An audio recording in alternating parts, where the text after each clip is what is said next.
morning and welcome. My name is Paulo Ortega, and I'm the Digital Marketing and Communications Manager here at the Association of Film Commissioners International, or AFCI. I'm stepping in for Jacqueline Philpott today. She's our Executive Director. It is great to see some of our members on this call and some new faces as well. For those of you who may not be aware, AFCI was established in the United States in 1975 and grew to become a global membership organization with film commissioners at its heart. We're the only organization in the world that trains film commissioners, and AFCI undertakes a number of other key activities related to global events and activations at festivals and film markets, research, insights, and we provide guidance for emerging regions looking to set up an office. With our 50th anniversary approaching us in 2025 and a new strategy released last year, we're in transformation mode now, welcoming new members into the organization to bring industry closer to our film commissions and the regions. We appreciate you taking the time to be on this call from all over the world today. The following presentation is a collaboration between AFCI and Olsberg SPI and a much-needed update to an existing 2019 report released on best practice in screen sector development. I would like to take this opportunity to thank the team at Olsberg SPI for undertaking this significant piece of work and to Netflix for their support. Without this collaboration, it would not be possible to bring this to you today. Before I hand it over to Jonathan, a couple of housekeeping items. This is being recorded so it can be made available on our website within 24 hours to watch or share at a later date. Feel free to ask questions in the chat, and we will ensure there is time at the end to address these questions. If you have any further questions after the call about AFCI or would like to speak with Olsberg SPI to complete another presentation for your organization or colleagues, please reach out. I'll leave our contact details in the chat in a few minutes. Okay, let's get this show on the road. Thank you, everyone. Over to you, Jonathan. Pablo, thank you very much indeed. Hello, everybody, from here in New York, where I am at the moment. I'm here with my colleague, Kaylee Hughes, who's in the UK. Kaylee is a consultant with SPI and is the primary author and editor of this important report. It's great to see some old friends and make some new ones, and we're very grateful for the collaboration with AFCI that we've had on this project, and as Pablo says, the financial support from Netflix on it. We're going to take you through a deck that we've prepared for this purpose, and I'm gonna share that work with Kaylee. And Kaylee, I think you're going to get us started.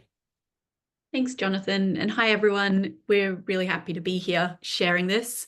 So a little bit of an introduction about the study before we jump into the context and findings. As has already been mentioned, this is an update to a report that we first did in 2019.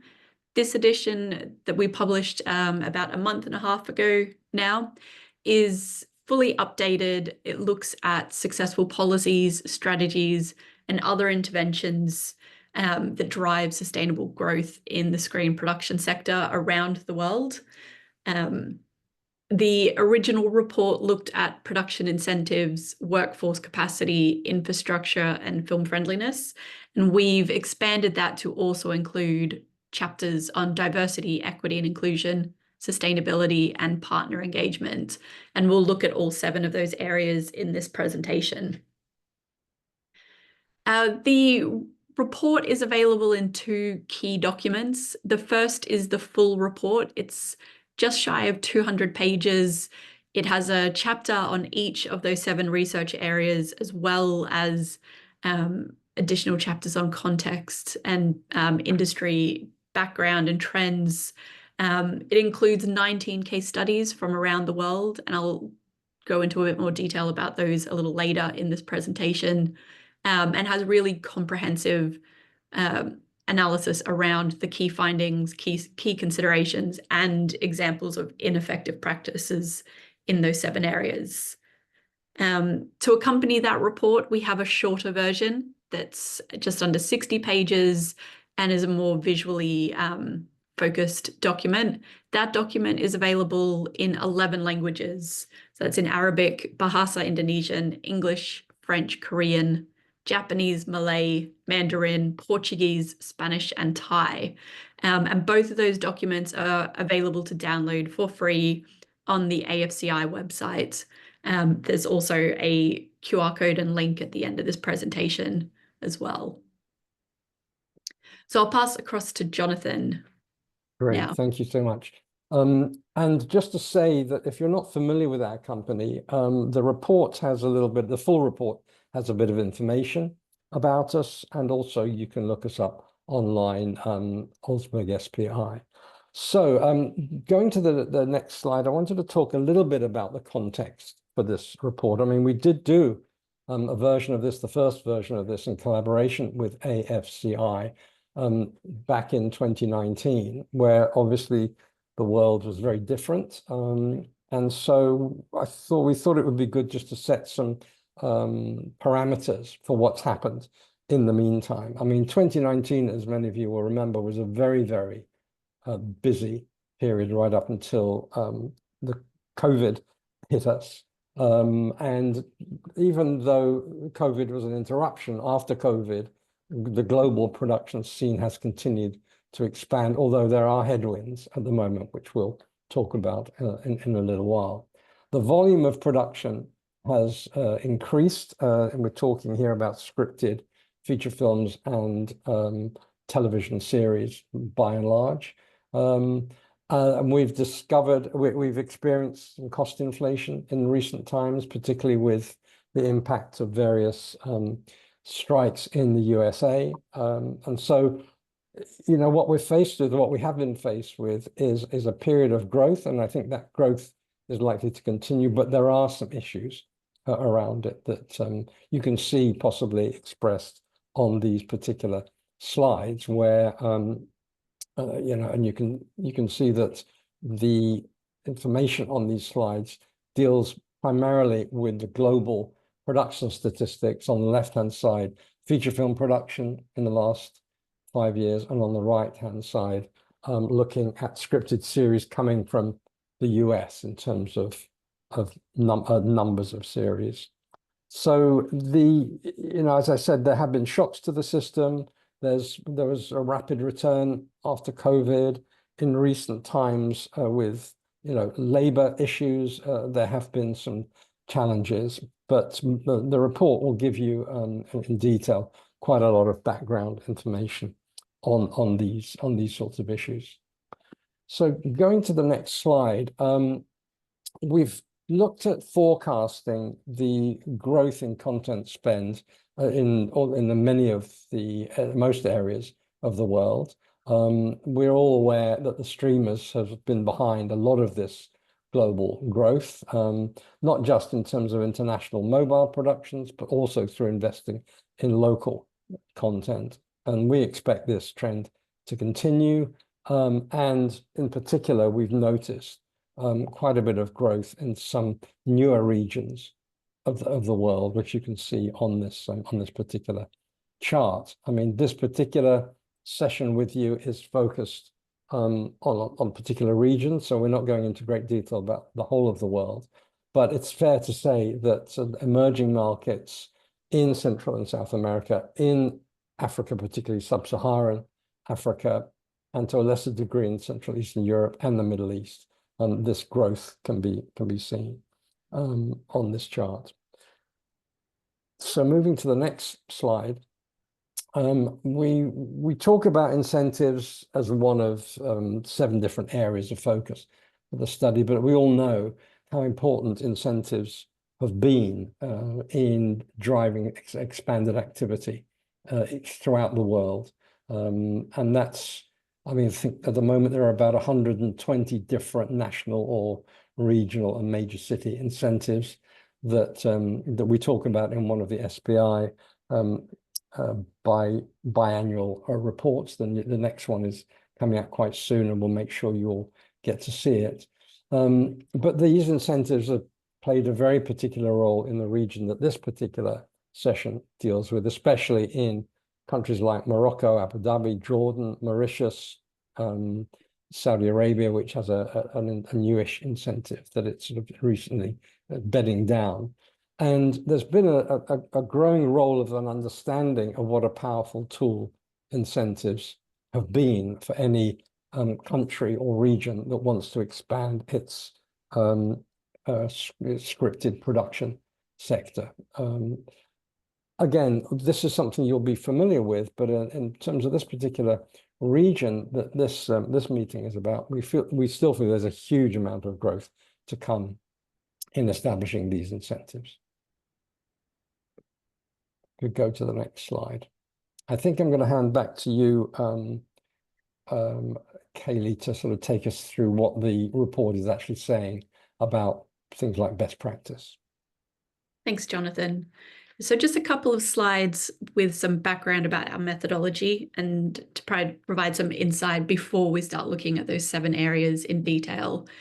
So as I mentioned, the study looks at these 7 research areas from production incentives through to partner engagement. And these are standalone, but also interrelated areas that are really critical for developing a sector, both in terms of more emerging markets that are maybe just starting to develop their screen sector, as well as those that are more established and have a longer history producing film and television content. We found that for a really successful production market that has a cohesive ecosystem, all 7 of these areas are represented and they deliver a strong offer, although that will vary a little bit across these 7 region by region. It won't be an exact same balance of the 7 across each country or each region. And then we don't get into this in this presentation, but it is in the full report in a lot of detail. But ineffective practice is also a really important part of this study. So not only did we look at what's necessary for a successful sector in terms of implementing policies or strategies, but also what ineffective practice would inhibit growth and maybe restrict opportunities to attract production, to build the workforce base, to develop infrastructure, and all of the other areas as well. And that's quite an important consideration. And just finally, we look at best practice in terms of 2 different components, both formal and informal interventions. So formal interventions are the more structural components, things like legislation, guidelines, strategies, whether that's a workforce strategy or a larger film law. But then it also looks at informal interventions, and they are all of the things, the processes, the procedures, the initiatives that occur that enable a screen sector to work and proceed and enables the industry to work as seamlessly as possible. And these are all available in varying degrees across those 7 research areas. And as a result of a strong combination of formal and informal interventions, a screen sector will be really responsive to changing sectoral needs. And I think we've seen over the last 5 years how many different types of changes the industry can see and also weather. It'll be relevant to both domestic and international productions, and there'll be a good balance there. The interventions will be closely informed by producer needs and what they are throughout production, including pre- and post-production.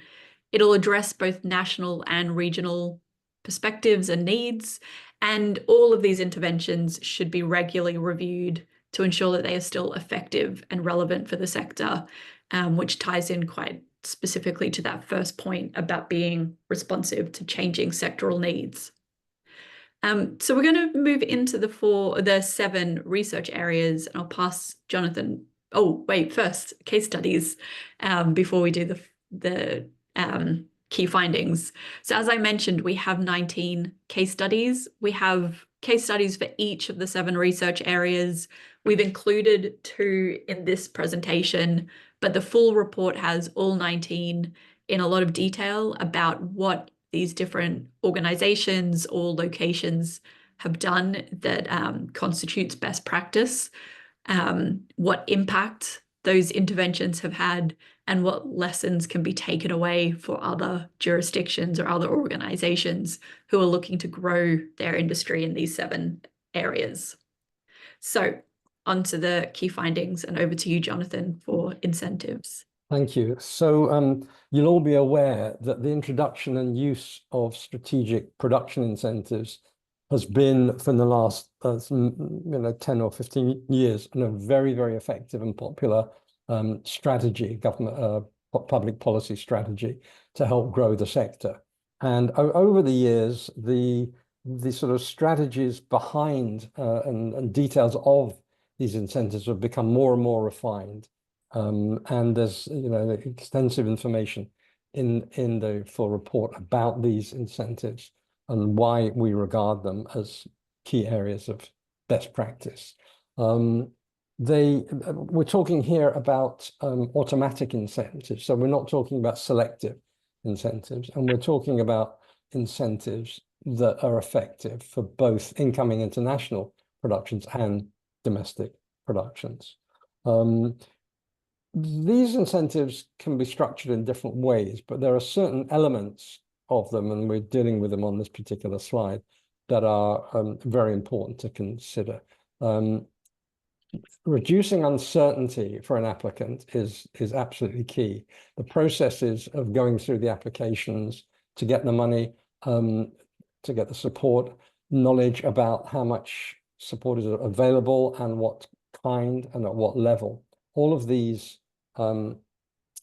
elements of design for incentives are incredibly important. And by and large, our report shows that reducing the uncertainty of the systems in place is one of the most important elements of the design and operation of an incentive. They're definitely regarded as an effective tool, a strategic tool in recent years. Many countries or regions have introduced them. They're relatively easy to introduce, and also the measurement of the effect is quite possible. Obviously, in many countries or regions or cities, there are budgetary constraints about the use of these incentives, but the report does explain best practice in design and operation. In addition to being used to attract international productions, incentives designed in a slightly different way can be a very effective tool to assist domestic producers and productions expand. And you'll be familiar, if you've used them at all or if you operate them, that there's a variety of different regulations and requirements that apply. Different incentives have different amounts of funding that's available. They may have restrictions or limitations on the size of the project that might apply for them. There will be limitations on the amount of money available. In some cases, it's quite rare for there to be completely unlimited incentives with no constraints in terms of amounts of money or amounts of money in total or per project. Some of the more mature countries do have such unrestrained systems. When it comes to design of incentives, there are various ways in which to ensure that they're effective, particularly targeted uplifts. I mean, there's usually a basic rate for an incentive, but in certain cases, a higher amount of payment or rebate or whatever however it might be designed, can be available. And they're very good strategic tools. But one has to be careful. There's usually the headline rate of the incentive, promoted widely by the countries and regions that have them as a percentage, which is usually a maximum percentage. So one has to be very careful of what the effective value of the incentive is in each case. Just moving on to the next area is workforce capacity. I'm going to hand back to Kaylee to talk about that. Thanks, Jonathan. So workforce capacity is an area that saw quite a lot of challenges, particularly after COVID and the boom in production that was seen there, with a lot of capacity constraints and a lot of new efforts implemented to try and build workforce, to find new people to join the sector, and also to target some of the crew roles that were particularly challenging either at a country, region, or even global level. But workforce capacity is something that takes time to build and develop. So it's really important that any intervention, whether that's a strategy or training program or anything else, is done with a lot of care and consideration to make sure that it's building that crew base with the necessary skills so that they can work suitably on both domestic and international productions. So one of the things that we found with a lot of studies that we've done, as well as while we were researching for this study, was the importance of aligning any training provision with industry need. We found quite a few places where people were exiting training courses or university degrees in film and television courses, but didn't have the necessary skills to step onto set.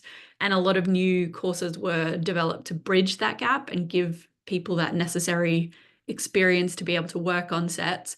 But a key area of best practice is trying to build that into the training program to begin with, so that you don't need that bridging element, that people can finish their course, whatever it is, whether it's a short course or a full degree, and step into the industry and be suitably skilled and trained in whatever their role is. And then the other aspect of that is targeted intervention.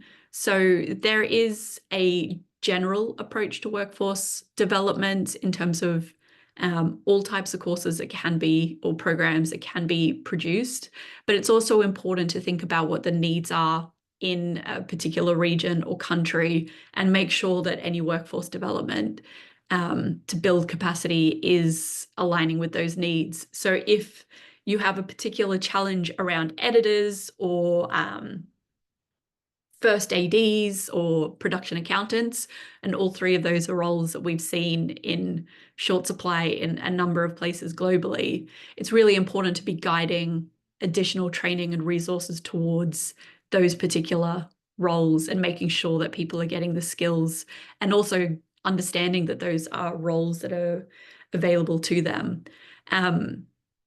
And then it's also, as part of this, it's also important to look at not only new entrants to the industry, but how people can either move sideways, so perhaps from other sectors, which have a crossover in terms of the skills they already have, such as an accountant who could step into production accounting, but also looking at attracting people who maybe were previously in the screen industry but left for a variety of reasons, and attracting them back in to fill the workforce capacity needs.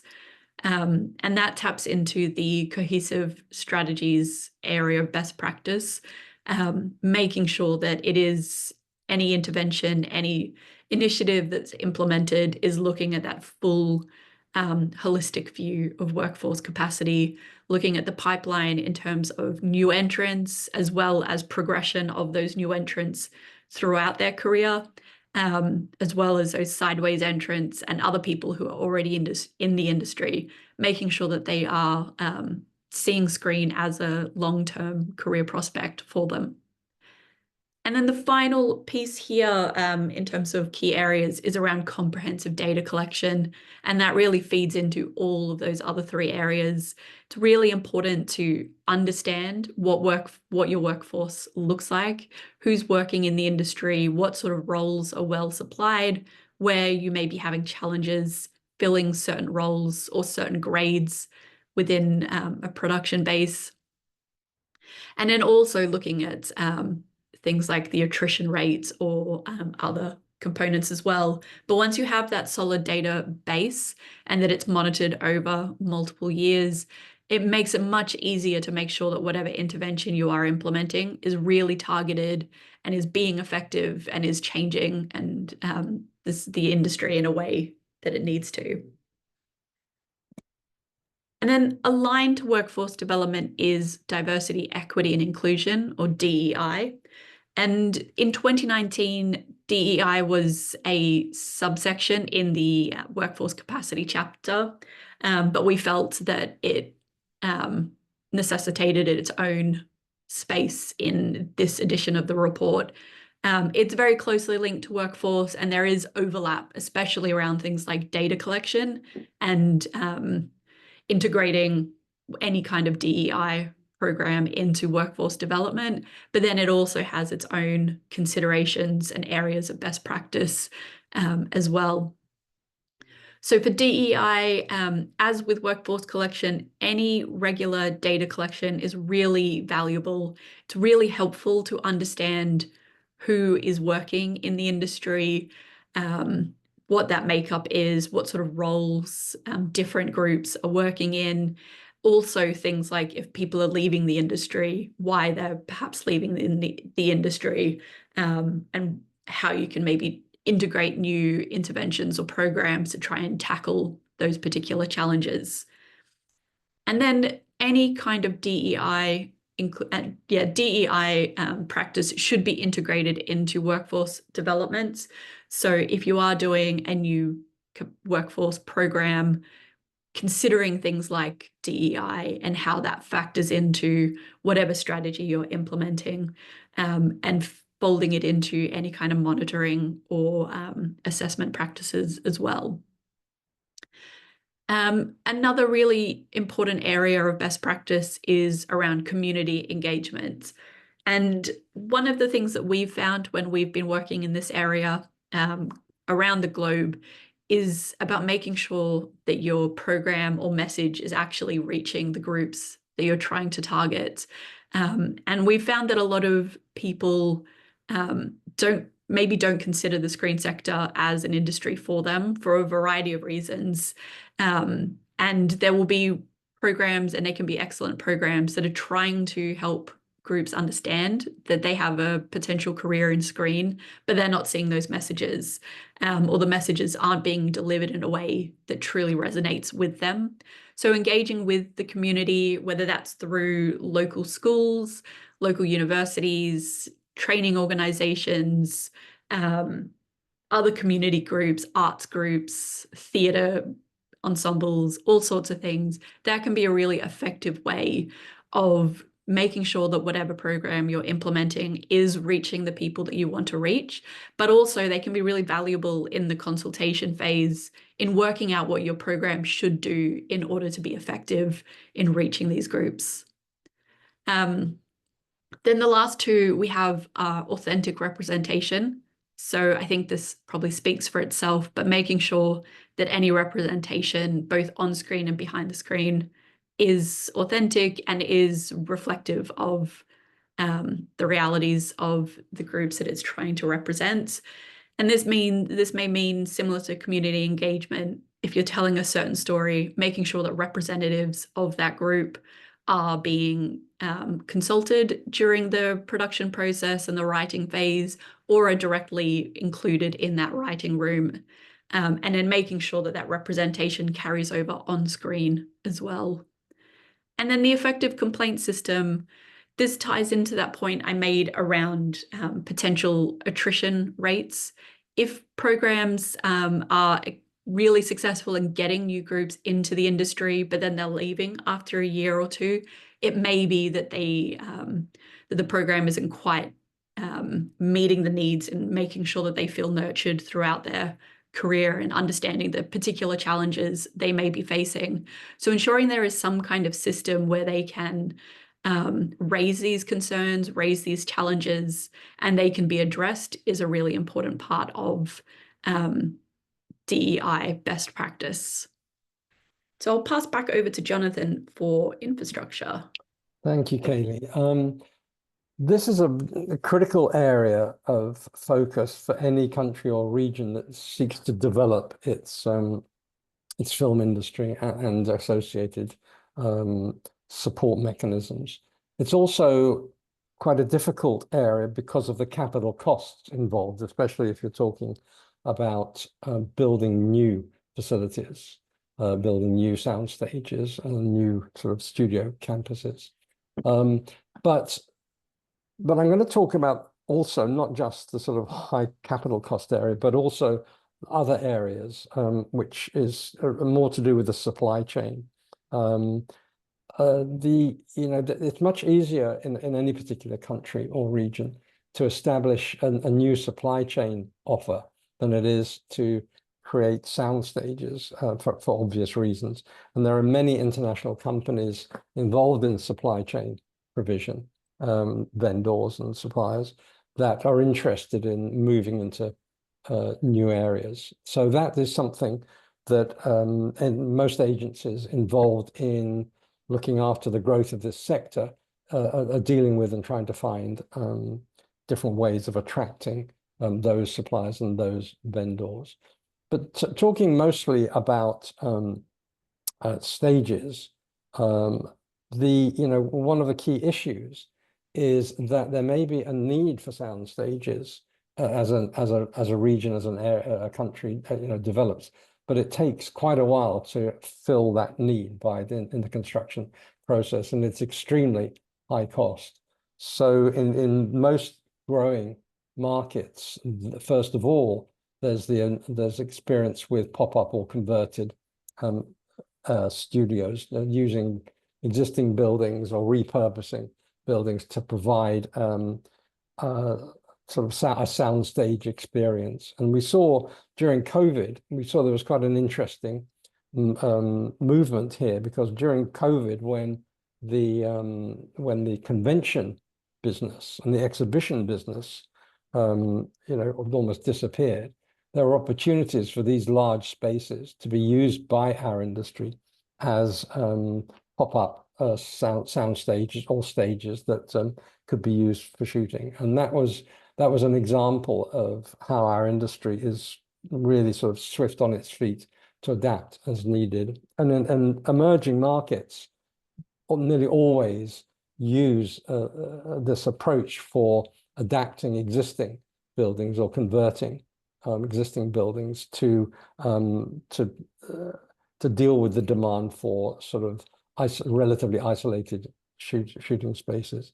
Also, because it takes a while to develop new studios and they are so costly, we see quite a lot of public-private partnerships in this field. As we all know, there are some global private sector specialists in running studios that are always looking at new areas of the world where, if there's a sufficient, consistent and sustainable demand, they might be willing to come in. But when it comes to how to develop the infrastructure, it's not just about the financial needs of construction. It's all about different types of non-financial support where the authorities can find a way to attract into the country services and suppliers to be part of the infrastructure system without necessarily investing. They could make it easier in terms of regulation for new entities, new buildings, or new businesses to become established. There might be some tax-free zones that could be used, and which is often the case in new and developing countries. But another area of best practice that the report deals with is environmental sustainability. And this is an issue not just in this particular one of the 7 areas that we deal with, but in many of them, which is it's becoming more and more important, particularly in the construction of major buildings and the operation of major supply chain entities, that enough attention is paid to the effect on the environment. And there are some examples around the world of new stages, new studios that are moving towards a carbon neutral result, if you like, and other areas of ensuring that the environment is protected. I think that's probably all I'll say for the moment on infrastructure, and pass back to you, Kaylee. Thanks, Jonathan. So the next area is film friendliness. So in this, we're talking about the ease of production taking place when it actually lands in a location. So, and everything that goes into that. So making it as streamlined and smooth a process as possible. As I'm sure you're all very familiar. Film is a really tricky business with a huge number of moving parts and people involved.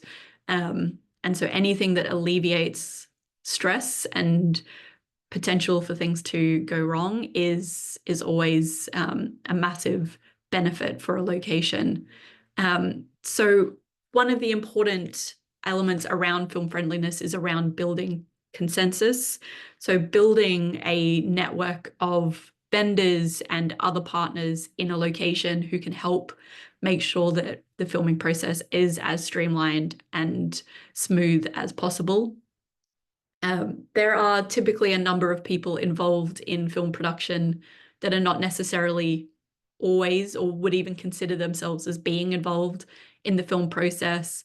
The police, other local councils that are involved with permitting requirements, national parks, a number of people who it's necessary to be involved in that process to make sure that that production can occur. So making sure that they understand their role, that they understand how the various mechanisms at play in a production, to make sure that things are moving quickly and smoothly and aren't facing sort of onerous bureaucracy in terms of permitting processes or immigration and things like that.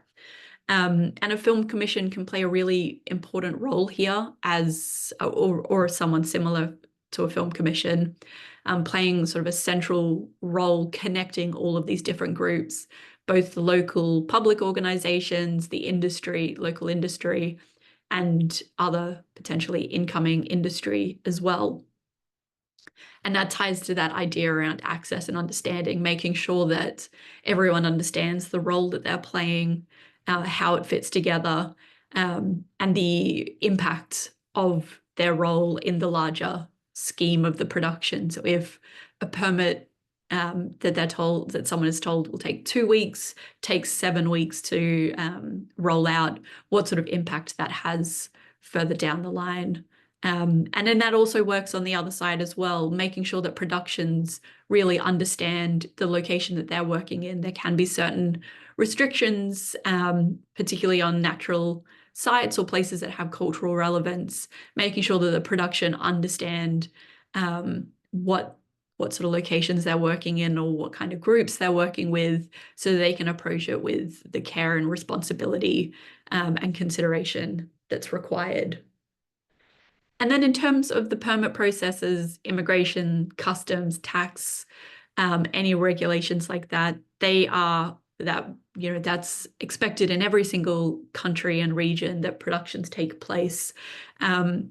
Ideally, these processes run as smoothly and as quickly as possible, but it's also about making sure that it is, you remove as much opacity in the process as possible. So if productions do need certain permits to film at night or to film on certain locations, that they have access to those permits and they understand that those permits are required and what they need to do in order to meet the requirements of that particular permit. It's really about just trying to make sure that this is as cohesive and smooth a process as possible for everyone involved. And we have our first case study related to film friendliness. So this was one of the case studies that we have in the full report, which has a lot more detail about this. This is very much a summary of that best practice. But the case study is specifically about Wesgro in Western Cape, South Africa. So Wesgro is the official tourism, trade and investment promotion agency for Cape Town and the broader Western Cape. And a few years ago, they absorbed the responsibilities that previously the Cape Town Film Commission had held. And under the banner of Wesgro, and they don't just look at film, but under the group that do look at film, they do a huge amount of promotion work for the region, but then they also do a lot of that connection work I was mentioning about connecting local industry, international industry, and other partners in the region who will help to make this as smooth the process as possible for productions. And that involves a number of different initiatives that Wesco have implemented over the years. That includes attending festivals and markets globally, so making sure that international producers are aware of the Western Cape and South Africa as a filming location and what's on offer there and what potential there is for production. They also facilitate trips for industry representatives to do the same thing so they can witness firsthand how suitable the Western Cape could be for their productions. They run a number of initiatives, but a couple to mention are the Film Readiness Program and the Film Industry Visa Assistance Program. And then they also maintain a really comprehensive locations guide on their website. So a producer who is maybe weighing up their option across a number of different productions could have a look at that website and already start to narrow down whether or not they think the Western Cape in South Africa is suitable for their production. And this has had a really strong impact for them, both in terms of economic impact, but also in making a really cohesive industry that's working quite well to support productions both locally and in terms of international incoming productions. So it was reported that for 2022 to 2023, productions brought into the Western Cape generated between 1.9 and 2.8 billion South African rands, and generated between 2,850 and 3,453 full-time equivalent jobs. So that effort to promote the region, but also to connect incoming industry with the local industry has been really beneficial in creating consistent and sustainable production activity. They also, as an organization, have supported 50 Western Cape film companies to join the Film Industry Visa Assistance Program. And that's a program that helps to streamline the pipeline of visa applications for the industry. And then through their Film Readiness Initiative, they've hosted a number of webinars and other events which enable industry experts to share their knowledge and insights to highlight both the economic value of productions, but also to illuminate the production process so that everyone involved can make sure that they are as film friendly and ready for production as possible. And so this has been a really successful case study for film friendliness. Wesco are one of the key points of contact, not only in the Western Cape, but in South Africa for the screen sector. Productions, both local and incoming, know that they can go to Wesco with their questions around productions and receive really helpful advice that's very valuable in setting up their potential productions, which in turn generates repeat productions from producers. And then it's been really beneficial both for those global relationships, but also engaging local community partners and bringing those two sides of the industry together really successfully. So the last area that I'll be talking to you about is sustainability, which Jonathan's already touched on in terms of infrastructure. This is increasingly important, not only for the screen sector, but just globally in general, but is also often a key, increasingly a key policy point for governments, making sure that any new industry, or any industry rather, is thinking about sustainable practices and how they can be implemented in that sector. So a few of the key takeaways around best practice in sustainability. One is ensuring that sustainability is implemented from the start of production. So, and making it part of the whole production process and not just something that piecemeal is added into a production.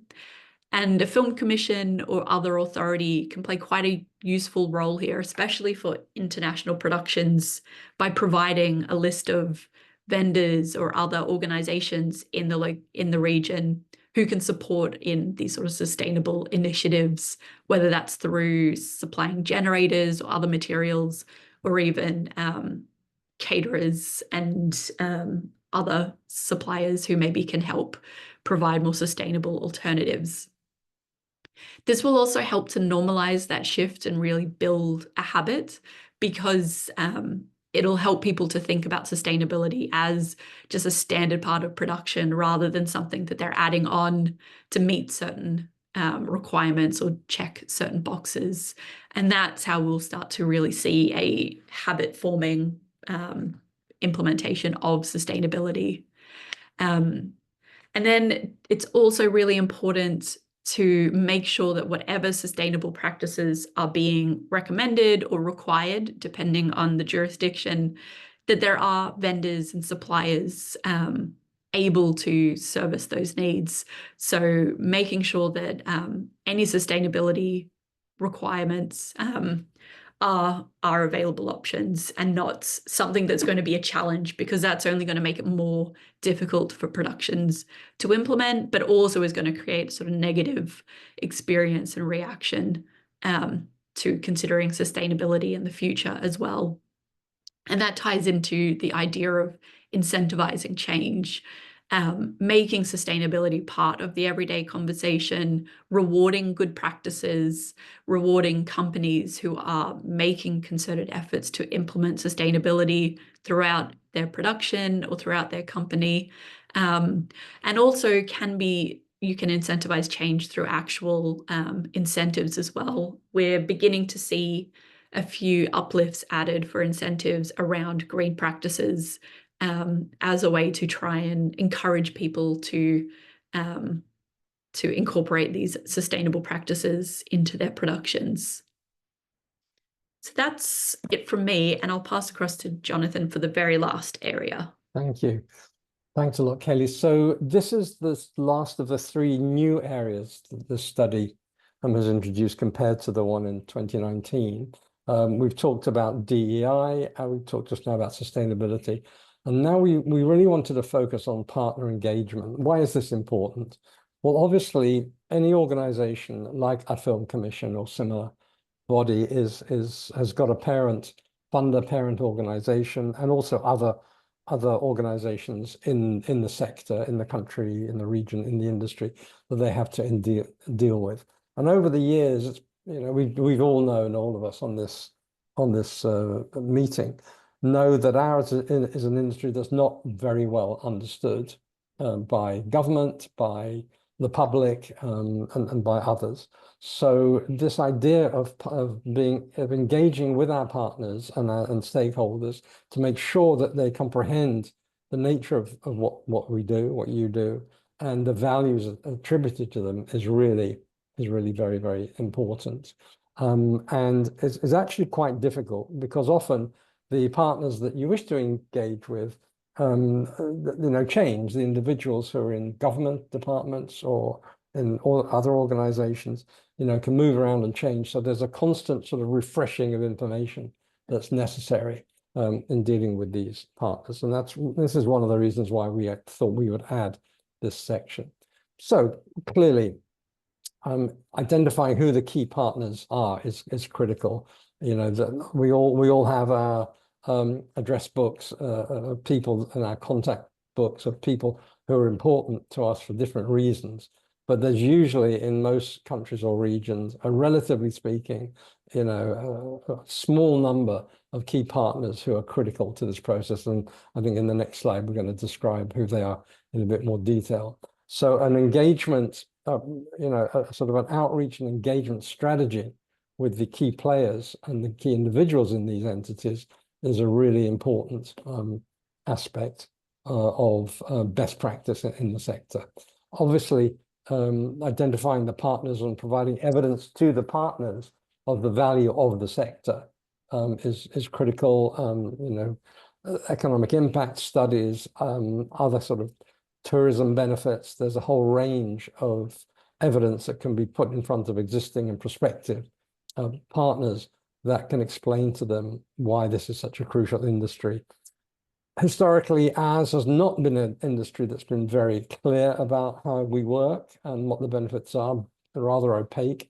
But I think in general, film commissions and organizations like ourselves have come up with processes and evidence and communication angles where we can actually make this information available and convince people who are in positions of power and influence but don't really understand our industry very well, and convince them of what we do and why it's such a great idea. And that's all in this sort of best practice engagement and messaging area, keeping an eye on who the key partners are, on how frequently and in what way we communicate with them, the evidence that we put in front of them, and bearing in mind that the individuals in these different organizations that we're dealing with change. I mean, you know, within government or within trade bodies or whatever it might be, there's a lot of movement, a lot of churn, political churn as well as churn from dictated by other reasons. So we have to keep on top of who those key partners are,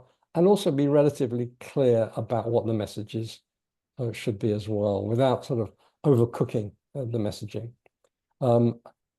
Finally, a critical area these days, often politically in the political and the media environment, is there's a wrong or lack of understanding or negative assumptions about our industry. You know, depending on where we are in the world, the media has a particular view of production and how it works and who's involved. And quite often we find ourselves in a position of having to correct the impressions that are out there, and providing evidence, economic evidence, numeric evidence, qualitative evidence to correct these negative assumptions. And that's what this section of the report deals with a lot. Thank you. And if we can go to the next slide. So just looking at in this sort of partner engagement, there's a plethora of different types of partners that we need to deal with at different times. And, you know, a lot of the work of a film commission, such as those of you on this call, is spent looking, you know, not just into the industry and what you can do for them, but turning around and looking at your stakeholders, your funders, and making sure that the information that's been provided to them is up to date, is clear, and is persuasive. And there are, you know, quite a few well-tried and tested and good ways to do this that are referred to in the report. And obviously the kind of entities I'm talking about here are described in these 4 quadrants. The government organization that the Film Commission deals with most regularly, but there are quite a lot of them. And also figuring out who are the most influential entities regarding facing government. So we've often found in some countries that the industry, the Film Institute, the Film Commission, dealing with government, provides messaging that's clear and hopefully persuasive, but quite often it's another entity, a senior entity that sort of has the ear of the key decision makers of government who are keen on the industry, using them to get messages across sort of rather quietly and behind the scenes can be very effective. In terms of public authorities, other than central government, there are all the entities that we deal with in production that are listed here. In some countries, these entities do understand our processes and what's needed, and in others not. So this is something that needs constant vigilance. And again, the agencies and entities that we're dealing with, quite often, the key individuals do change. So we have to be vigilant in terms of what's happening there. In terms of the private sector, there are important entities that supply our industries, that deal with our industries, that transact with our industries, and a constant and updated communications strategy is necessary with those entities, because our sector moves very quickly and is often the subject of high-profile articles in the press, in the general press, or what have you, that have to be sometimes corrected. So that dealing with those entities is really critical. And then, in addition, there's the general public, both on a kind of a national or regional level, or even in the areas where production takes place, to make sure they understand what we're doing, and making sure that they know that we are taking care of what we know their concerns might be. And then, of course, in the industry, producer associations, other trade organizations and unions all have to be part of a cohesive and effort to get these messages across. out there into the environment that can affect what we do and how we do it. And just we've got a case study in relation to this partner engagement process, and it deals with a very interesting and important area that doesn't get a lot of attention, and that is providing comprehensive and accurate and easy to understand data. Now, as management consultants, we're very keen on data. We know in our industry globally, the quality and quantity and comparability of data varies massively around the world. But we found in dealing with the Kenya Film Commission that they have introduced in the last few years a particularly focused effort involving something called the Film Industry Satellite Account, which essentially is an effort to pull in key data on the industry that can be used to explain to government and to all communities what's going on. So the FISA, as it's called, is a really interesting and successful tool that has continually over the years been tracking data and offering information to commentators on the sector and others. And it's certainly something that we consider to be best practice. I mean, you can, when you read the report, you'll see the details of specifically what it is that they do and how their efforts illuminate various aspects of our industry. And as we know, our industry is often rather opaque and difficult to understand.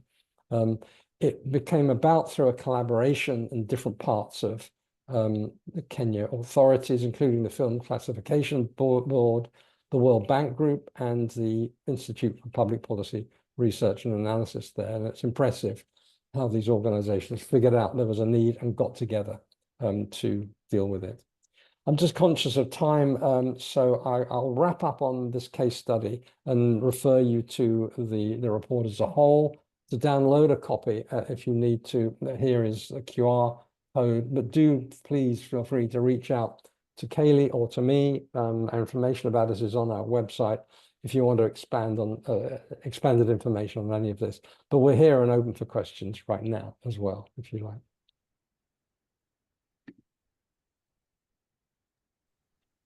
Thank you, Kaylee. Thank you, Jonathan. That was a fantastic presentation. Yeah, for all of them, everyone who's following us on Zoom, please let us know if you have any questions. We have the chat available right now. Just as a quick reminder, this recording will also be available on the AFCI website. I'm gonna actually share the link here on the chat. And that will be available within the next 24 hours. We have other webinars also coming up in the next few weeks for other regions in case you wanna share those invites with colleagues, or just a reminder that these webinars are open to everyone. Okay, since we don't have any questions, thank you all again for participating. And yeah, as I said, keep an eye on our website. And if you are not subscribed to the AFCI newsletter, where we'll be sharing also more information about these fantastic reports, please go to our website and sign up. And it's been a pleasure. Thank you so much. Thank you. Bye-bye.